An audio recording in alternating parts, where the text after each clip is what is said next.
Selamat siang rekan-rekan semuanya.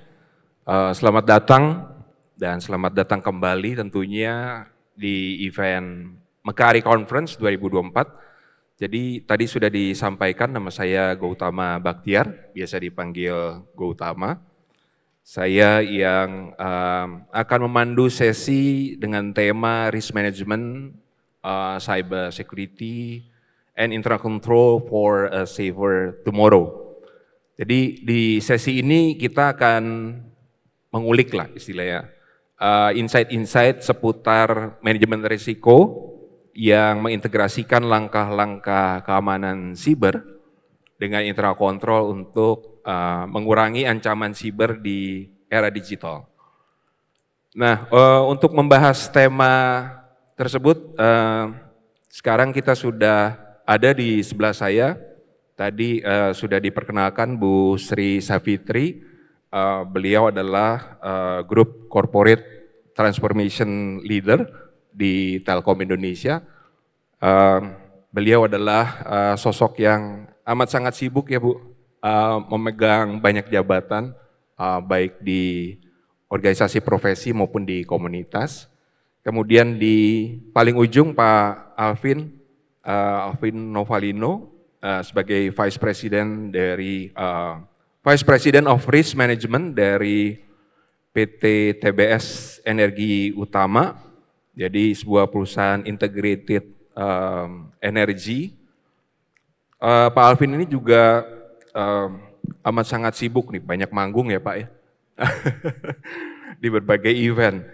Jadi sesi kita di sore hari ini akan berdurasi 30 menit. Tadi sudah diperkenalkan secara singkat, kemudian saya perkenalkan kembali. Mungkin sesi ini dapat saya buka atau mulai dengan background statement. Jadi sebagaimana yang rekan-rekan ketahui bersama bahwa insiden atau ancaman siber di 3 tahun terakhir khususnya spesifiknya di Indonesia mengalami lonjakan dari sisi jumlah ya. Jadi kalau mengutip data dari Badan Siber dan Sandi Negara BSSN itu ada 363 juta anomali yang berhasil diidentifikasi oleh lembaga tersebut selama periode Januari sampai dengan Oktober 2023. Nah, seiring dengan perkembangan jumlah insiden atau anomali siber tersebut, maka perusahaan dari berbagai ukuran, baik itu small, medium, kemudian sampai ke enterprise, idealnya memiliki framework resiko yang terintegrasi, kemudian juga memiliki pengendalian atau kontrol yang kuat, khususnya untuk memitigasi resiko dari ancaman siber yang ujung-ujungnya at the end of the day akan mempengaruhi resiliensi bisnis atau daya tahan bisnis perusahaan atau organisasi kita. Nah, langsung saya buka dengan pertanyaan ya. Mungkin yang pertama mungkin ke Bu Sri dulu, kemudian baru nanti lanjut ke Pak Alvin. Jadi resiko-resiko paling signifikan apa nih Bu yang dihadapi dunia usaha di Indonesia nih, spesifiknya yang kaitannya dengan keamanan siber dan internal control. Mungkin Bu Sri silakan. Oke, baik, karena di sini pesertanya banyak anak-anak muda gitu ya. Saya kira saya ingin menyoroti dari sisi resiko keamanan cyber dari sisi anak-anak muda. Jadi anak muda Indonesia itu memiliki bonus demografi. Banyak anak-anak muda ibaratnya yang presentasinya jauh lebih besar dibandingkan dengan generasi yang tua. Berbanding terbalik dengan Eropa dengan aging population. Problemnya anak-anak muda yang menjadi bonus demografi tersebut juga menjadi ancaman bagi Indonesia. Potensi ancaman. Kenapa? Anak muda Indonesia itu paling jago sosial media. Anak muda Indonesia itu paling suka bermain game online. Anak muda Indonesia itu paling suka wifi gratis. Ya, kalau duduk ke restoran itu yang ditanya pertama bukan menu Pak, Mas yang ditanya apa? Password WiFi. Ya kan? Nah ini menurut saya menjadi resiko utama untuk cyber security dan bagi perusahaan menjadi resiko terbesar. Karena di perusahaan itu dalam hal terkait dengan cyber security 90% dari resiko itu ada pada people. Nah sementara anak-anak muda ini memiliki awareness yang sangat rendah terhadap cyber security. Ketika mereka dapat email karena mereka terbiasa dengan sosial media dan lain sebagainya kepo kan, langsung diklik, langsung dibuka, nggak pakai cek dan recheck gitu kan. Kemudian ketika mereka masuk ke dalam wifi gratis ya percaya aja, nggak tahu kalau bahwa informasi atau datanya itu diambil ataupun juga diserap gitu ya. Jadi gampang sekali terkena phishing gitu kan, gampang sekali terkena malware dan lain sebagainya. Jadi yang pertama resiko terbesar dari sisi people. Resiko yang kedua adalah dari sisi regulasi. Indonesia tahun 2022 memiliki undang-undang perlindungan data pribadi. Ya Indonesia mana ada yang pribadi sih, mana ada yang privacy sih. Orang Indonesia tuh punya anak langsung dikasih tahu di sosial media nama anaknya siapa, sekolahnya di mana, gitu kan pas lulusan, pas ulang tahun, foto anaknya dari kecil sampai bayi sampai besar dipasang, nggak ada privacy buat Indonesia tuh nggak ada privacy gitu. Nah jadi sementara kita memiliki undang-undang privacy. Nah jadi ini juga resiko terbesar bagi yang dihadapi oleh dunia usaha. Kenapa? Karena kesadaran akan privacy yang juga sangat rendah. Yang ketiga adalah Indonesia adalah satu-satunya negara yang tidak memiliki undang-undang cyber security. Nah ini menjadi resiko yang besar bagi dunia usaha. Bagaimana dunia usaha bisa melindungi keamanan dari cybernya. Kalau dari sisi aturan dari atasnya nggak ada gitu. Nah tapi kalau resiko-resiko menurut saya Mas Alvin lebih jago lah. Karena kan beliau yang di risk management. Mungkin itu dulu dari saya. Oke, thank you Bu Sri. Mungkin Pak Alvin bisa menanggapi untuk pertanyaan tadi resiko paling signifikan kaitannya dengan keamanan siber ya. Oke, mungkin tadi udah diborong semua ya sama Bu Sri ya. Saya jadi mau ngomong apa ini jadinya. Anyway, setuju banget. Sebenarnya yang salah satu yang mungkin signifikan itu adalah lack of knowledge-nya kita gitu ya. Kalau menurut saya itu adalah salah satu yang paling bikin perusahaan itu geleng-geleng terhadap resiko cyber. Kenapa? Karena tadi ya kita dengan gampangnya ngeklik link email ternyata itu phishing, ternyata itu ada threat dan sebagainya dari sana. Nah makanya mungkin kalau dari saya akan ngelihat dari sisi apa sih yang akan kita lakukan dari sisi mitigasinya nih.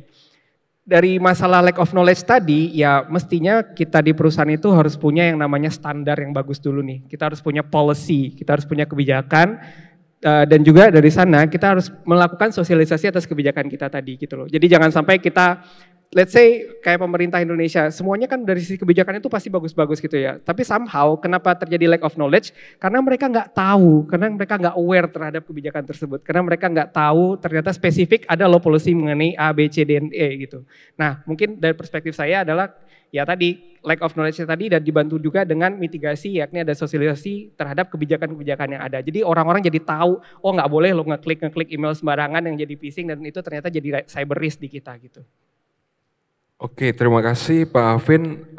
Pertanyaan selanjutnya, kan kita tahu bersama bahwa di beberapa waktu terakhir ini Indonesia mengalami banyak serangan dari peretas, spesifiknya yang menimpa Pusat Data Nasional Sementara. Nah, dari sisi mitigasi, langkah-langkah apa sebaiknya yang harus diambil dalam rangka mencegah supaya insiden itu tidak terjadi lagi di masa yang akan datang. Lalu bagaimana organisasi idealnya atau kontrol-kontrol apa aja yang harus dimiliki oleh organisasi dalam rangka meningkatkan daya tahan siber mereka. Silakan Bu Sri. Oke, baik. Jadi emang kejadian serangan seperti yang terjadi pada PDNS kemarin bukan yang pertama kali ya terjadi di Indonesia. Sebelum-sebelumnya banyak juga terjadi serangan-serangan serupa baik pada rumah sakit, pada e-commerce, pada perusahaan telekomunikasi, bahkan pada universitas dan lain sebagainya gitu. Nah, sebenarnya kalau mau dibahas secara detail apa yang bisa dilakukan organisasi, wah ini bisa satu sesi dari pagi sampai malam sendiri gitu ya. Tapi kalau secara singkat mungkin yang pertama yang dilakukan adalah tindakan pencegahan. Bagaimana dilakukan tindakan pencegahan dengan security yang tentunya berlapis gitu ya, bukan hanya satu, mulai dari menggunakan intrusion prevention, intrusion detection dan lain sebagainya, firewall gitu ya. Multiple authentication dan lain sebagainya, itu adalah dari sisi pencegahan dan dari sisi hardware-nya sendiri. Tapi seperti yang saya bilang bahwa celah dari cyber itu paling rentan adalah dari sisi people. Nah, banyak perusahaan melupakan aspek people ini gitu ya. Bagaimana perusahaan tidak memberikan awareness, sosialisasi pentingnya cyber security kepada karyawan itu menjadi titik lemah gitu. Nah, kemudian yang perlu dilakukan perusahaan lainnya adalah tentunya memiliki internal control. Internal control terhadap proses-proses dan juga yang sering kali dilupakan perusahaan adalah internal control terhadap pihak ketiga. Bagaimana kita bisa memperhatikan ketika kita berinteraksi dengan pihak ketiga yang berinteraksi dengan perusahaan. Itu juga menjadi suatu sumber yang juga perlu kita perhatikan. Langkah lain adalah terkait dengan audit. Audit itu harus dilakukan secara berkala terkait dengan cyber security itu sendiri. Jadi dilakukan audit berkala terhadap cyber security itu juga satu hal yang juga penting, dan menurut saya juga yang paling utama itu adalah bukan hanya pencegahan gitu ya, tapi juga bagaimana kita merespons. Nah, ini banyak perusahaan yang menurut saya juga gagal gitu ya, ketika misalnya menghadapi serangan bagaimana responsnya. Tapi ini juga tentunya terkait dengan konsekuensi dari adanya serangan cyber itu ataupun juga breach dari kehilangnya data pribadi buat Indonesia kan belum berlaku ya, baru berlaku Oktober 2024 ini gitu ya. Kalau kita belajar dari Australia gitu misalnya, di Australia itu sebuah bank kalau misalnya mengalami serangan cyber ataupun adanya kehilangan data nasabahnya, 2 kali 24 jam dia harus mampu melokalisir masalahnya ada di mana. Lalu kalau nggak berhasil gimana? Banknya license-nya dicabut. Jadi sampai seperti itu konsekuensinya bagi bisnis gitu kan ya. Kalau di Indonesia kan kalau kita lihat dari PDP konsekuensinya adalah 2% dari revenue gitu kan ya, dari pendapatan, dari gross revenue gitu. Nah, jadi tentunya ini terkait dengan revenue, tapi ada juga pidana gitu ya. Tapi maksud saya nggak sampai di close bisnisnya, beda dengan kalau kita lihat di Australia gitu. Nah, tapi itu aja sih menurut saya sudah menimbulkan efek jera selama memang bisa dilakukan dengan baik gitu ya. Baik, Pak Alvin, mungkin dari sisi resiko siber, saya agak belokkan sedikit Pak, untuk identifikasi resiko siber, kemudian sampai menentukan pengendalian apa saja yang memang perlu dimiliki oleh organisasi, itu ada tips dan trik tersendiri kah Pak? Mungkin Pak Alvin bisa share terkait dengan hal itu. Oke, mungkin dari cerita yang negara kita kemarin kena hack, semua perusahaan mungkin jadi melek gitu ya, somehow. Di tempat kami pun juga begitu ya.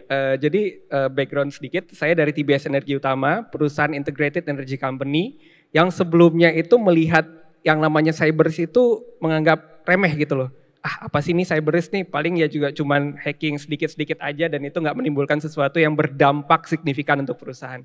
At some point, ketika ada informasi negara kita dihack, board itu langsung manggil saya, langsung dipanggil, Pak Alvin, ada nggak di risk register kita itu mengenai cyber risk di sana? Terus setelah saya cari-cari kemana ya, ada nggak ya, ternyata ada. Tapi skornya dari sisi dampak dan dari sisi keterjadian itu kita kasih kecil. Nah, mungkin itu ya. Perspektif kita terhadap cyber risk ini mungkin harus kita tingkatkan lagi gitu loh. Knowledge kita terhadap cyber risk ini harus kita tingkatkan lagi. At some point mungkin sebelumnya mungkin memang kita anggap resiko ini kecil. Resiko ini tidak punya dampak yang signifikan ataupun risiko ini tidak mempunyai keterjadian yang signifikan.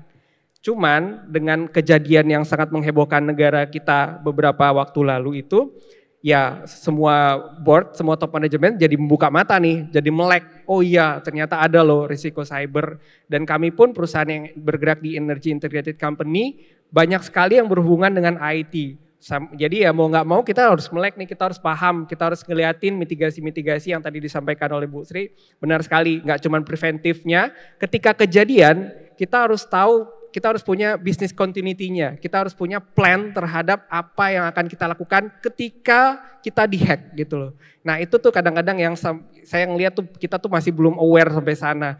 Jadi ya udah kita ngerasa preventif kita ini sudah cukup. Tapi ya kalau udah kejadian, we don't know what to do gitu.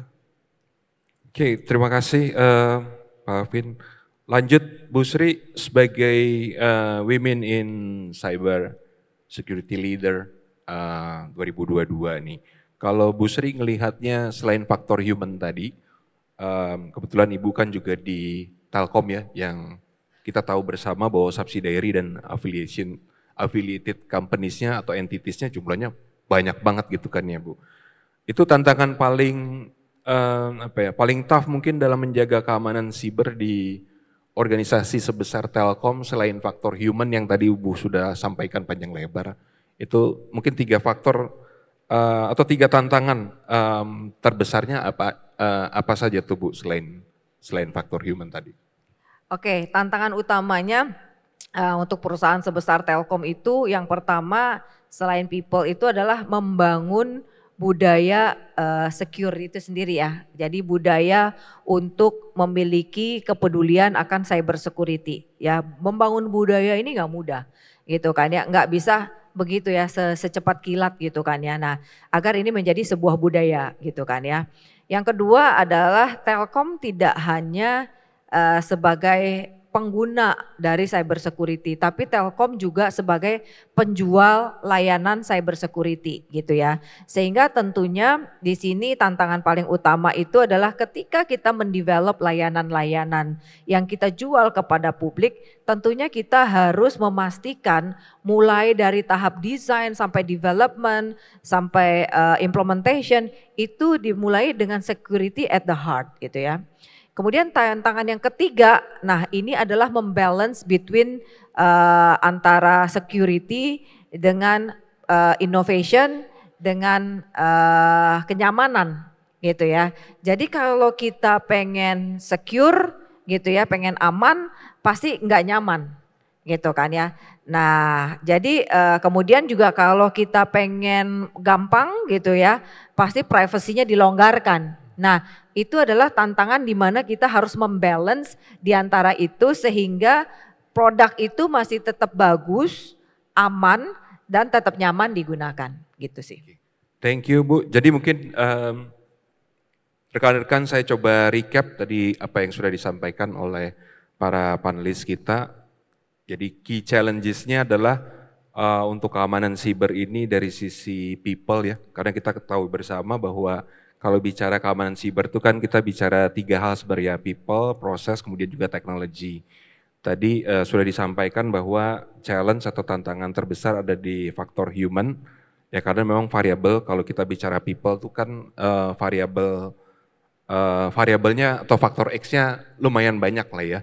Terus kemudian yang kedua kalau dikaitkan dengan keamanan siber di organisasi sudah disampaikan tadi bahwa tone from the top itu penting, jadi arahan dari jajaran direksi, kalau perlu sampai di level di atasnya direksi, jajaran komisaris, kemudian komite resiko, komite audit, itu amat sangat diperlukan dalam rangka meningkatkan kesadaran tentang perlunya atau pentingnya risiko siber, termasuk di dalamnya adalah kontrol atau pengendalian dan langkah-langkah untuk mengimplementasikan pengendalian tersebut.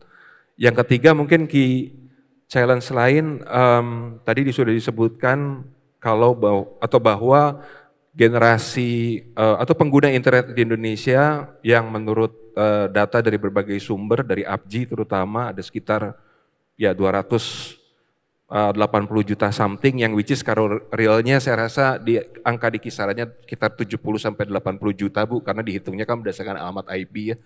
Itu memang perlu ditingkatkan security awareness-nya, kesadaran terhadap keamanan sibernya supaya lebih waspada dalam rangka menggunakan internet. Jadi internet yang sehat dan internet yang aman ya.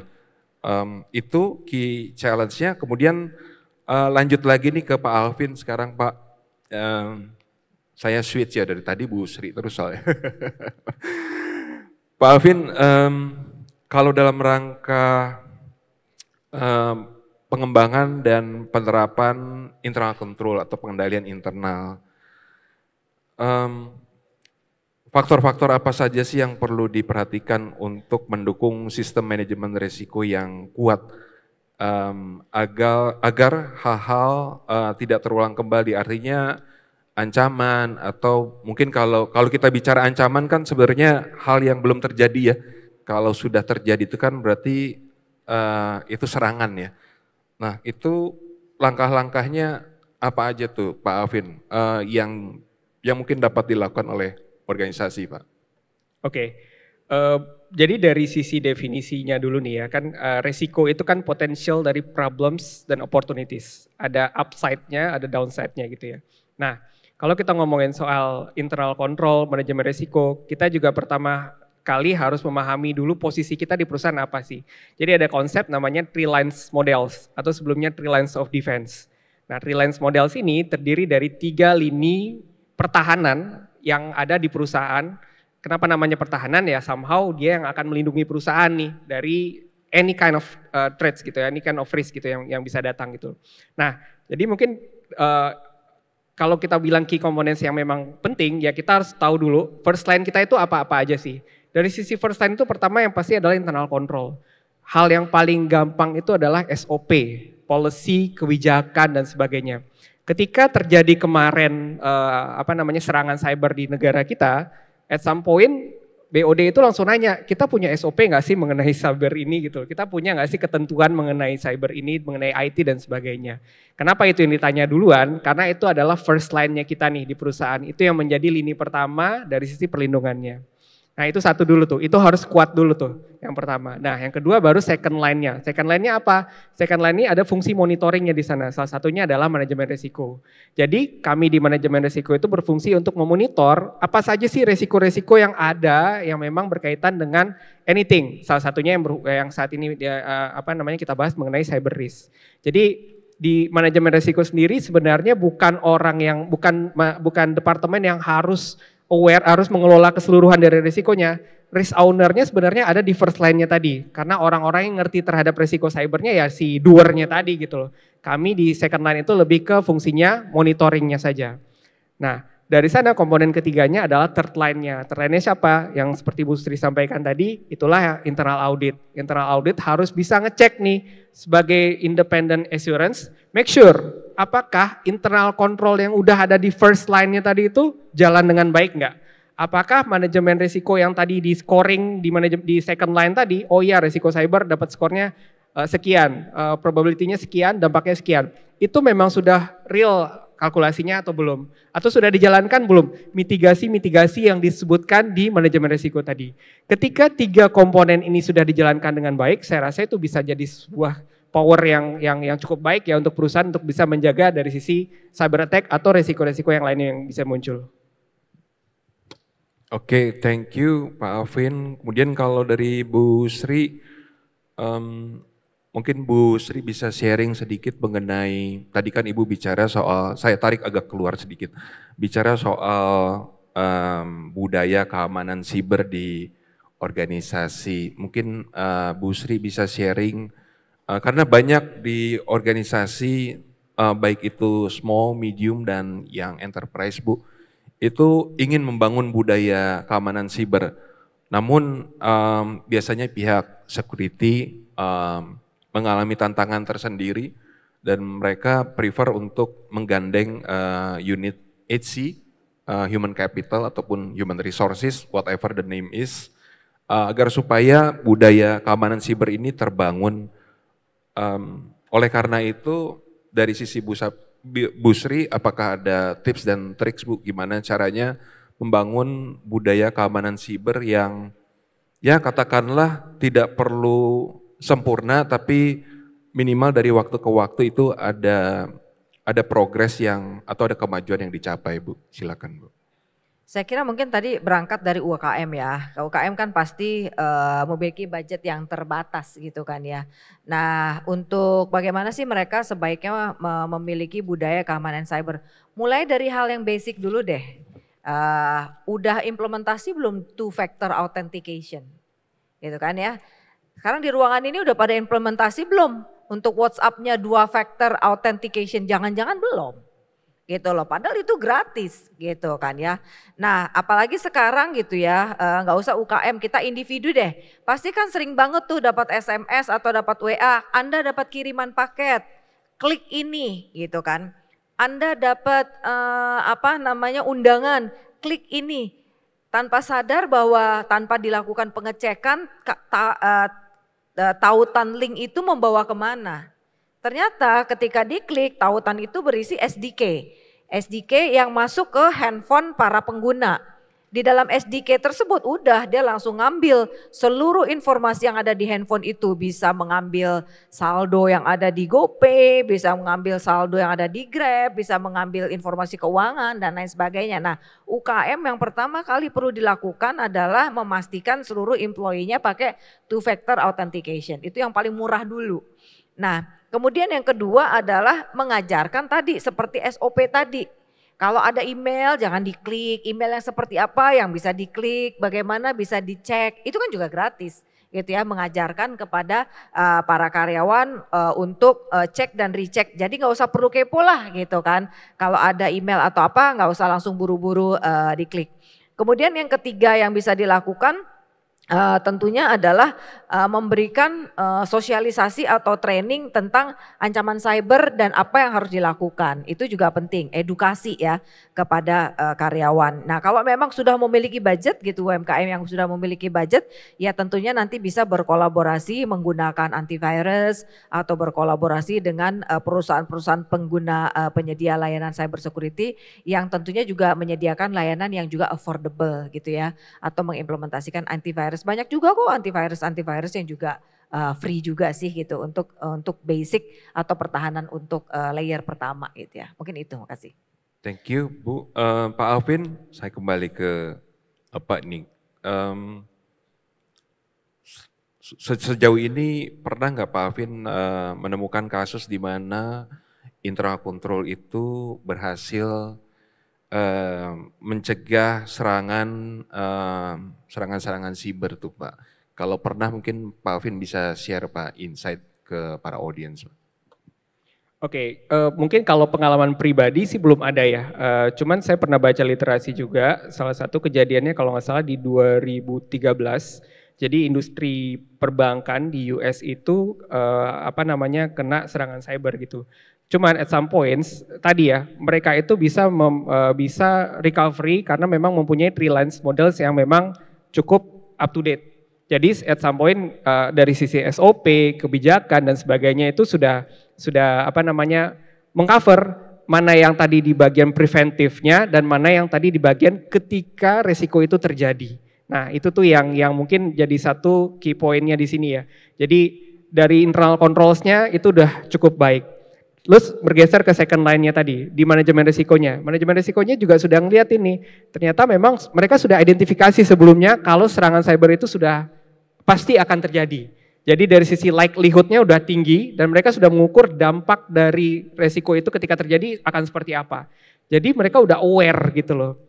Ketika mereka sudah aware, mereka nggak akan memandang sebelah mata resiko itu akan terjadi gitu. Jadi mereka akan fully fokus terhadap signifikan risk-nya tadi dan mereka juga akan bikin at some point apa aja mitigasi-mitigasi dari resiko tersebut. Lalu yang ketiga di third line-nya juga karena mereka tadi sudah memfokuskan scoring-nya tinggi, SOP-nya sudah cukup canggih, mereka juga akan melakukan audit terhadap IT sistem yang ada di sana.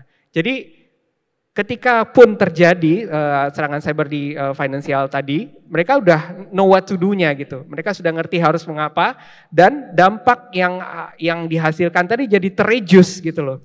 Itulah fungsinya manajemen risiko dan semua three lines model tadi ya. Ketika terjadi sebuah risiko, at some point memang pasti akan terjadi, tapi kita tahu mitigasinya agar dampak dari risiko itu bisa minim, bisa di-reduce sehingga tidak mempunyai dampak yang signifikan terhadap perusahaannya gitu.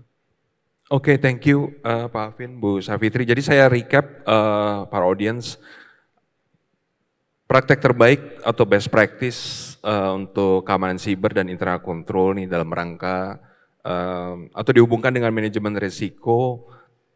Jadi yang pertama tadi untuk basic security control seperti multi-factor authentications, kemudian juga encryption, kemudian juga security audits, idealnya dilaksanakan terlebih dahulu, di mana basic security controls tadi diharapkan dapat minimal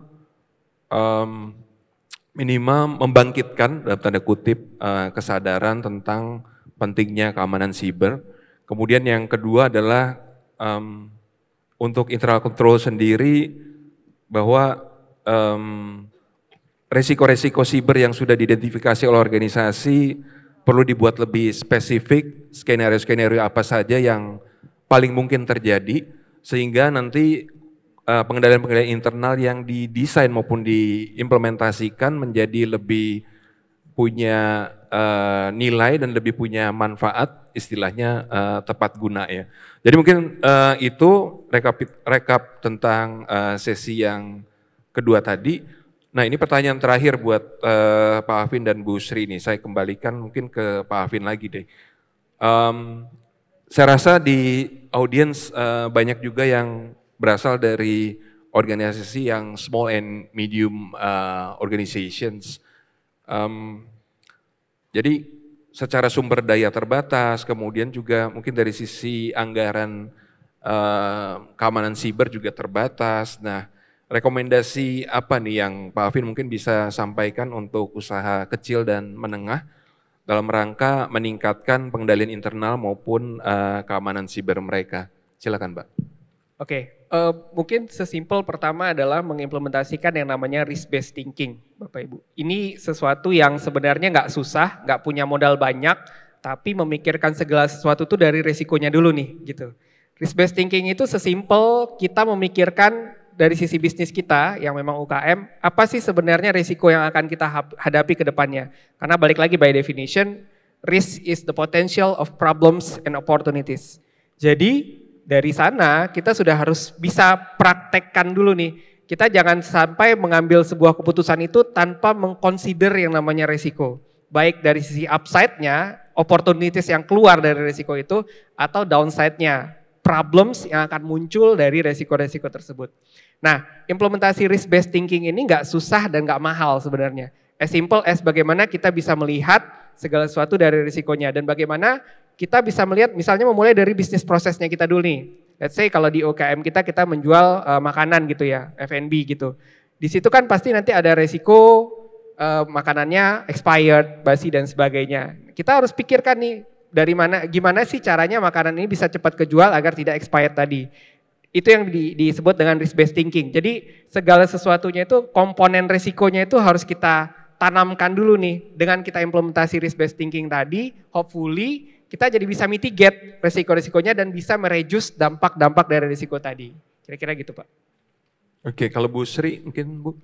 Kalau menurut saya sih gini ya, saya pernah ketemu dengan seorang direktur perusahaan BUMN. Saya tanya, Pak gimana sih kesiapan perusahaan Bapak terhadap undang-undang PDP? Wah Bu Fitri perusahaan kami kecil, nggak kayak Telkom, nggak bakal lah itu diserang gitu. Nah ini yang justru menurut saya perlu ditanamkan ke UMKM. Jangan sampai itu perusahaan besar aja, perusahaan BUMN aja mikir nggak bakal diserang. Lah UMKM apa gimana mikirnya coba?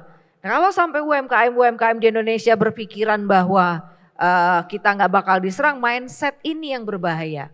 Dan ini yang harus diperbaiki dan ditanamkan bahwa mereka bukan berarti tidak rentan terhadap serangan cyber ataupun juga breach untuk perlindungan data pribadi gitu ya. Karena dampaknya bisa pidana loh.